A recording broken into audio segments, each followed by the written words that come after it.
ఆగరో ఎక్కడో వీళ్ళంతా ఏవో బుక్కులు చేతిలో పట్టుకొని చూపిస్తురు. దాని మీద ఏమో ఉంది, చదువుదాం ఆగురి. వైఎస్ జగన్ 2.0 అంటే జగన్ తాలూకా మనుషులా వీళ్ళంతా. అరే అప్పుడోసారి మీటింగ్ లో మాట్లాడుకుంటా జగన్ అన్నాడు కదా లోకేష్ ను, ఓ రెడ్ బుక్ అని ఎగురుతున్నావు, మేము చూడండి రెడ్ బుక్లా, మేం తేలేమా అసొంటి బుక్కులని. హాగో అన్నట్టే కావచ్చు, ఇప్పుడు 2.0 అనే పేరుతోనే అలా పార్టీ గుర్తు రంగుతోనే బ్లూ బుక్ తెప్పించిండు. అంతేకాదు పార్టీ శ్రేణులందరికీ 2.0 పేరుతోనున్న డైరీలను అధికారికంగా వంచిండు జగను.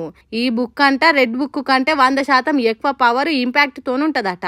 అంతగానే ఏముంటదో గాని మరి రెడ్ బుక్ ల లోకేష్ ఇలా మోసాలు కుట్రలు తప్పులు నోట్ చేసినట్టు వీళ్ళు కూడా అదే ఫాలో అవుతట్టుర్రు. కానీ గమ్మత్ చూడుర్రి, ఆడ రెడ్ బుక్ ను లోకేష్ ఒక్కడే మెయింటైన్ చేస్తే ఈడ మాత్రం వైసీపీ వాళ్ళంతా వాడతట్టుర్రు. మరి ఈ బుక్కులు వాడతారో లేకుంటే ఏదో నామమాత్రంగా తెప్పించి మూలకేస్తారో మనకు తెలియదు గాని ఈ బుక్కుల రాజకీయమే గమ్మత్ అనిపిస్తుందని మాట్లాడుతుర్రట ఆంధ్ర రాజకీయం తెలిసినోళ్ళు. మరి ఈ బ్లూ బుక్కులు మళ్ళా వైసీపీ వాళ్ళు అధికారంలోకి రానికే సాయం చేస్తాయో లేదో ముందు చూడాలిగా.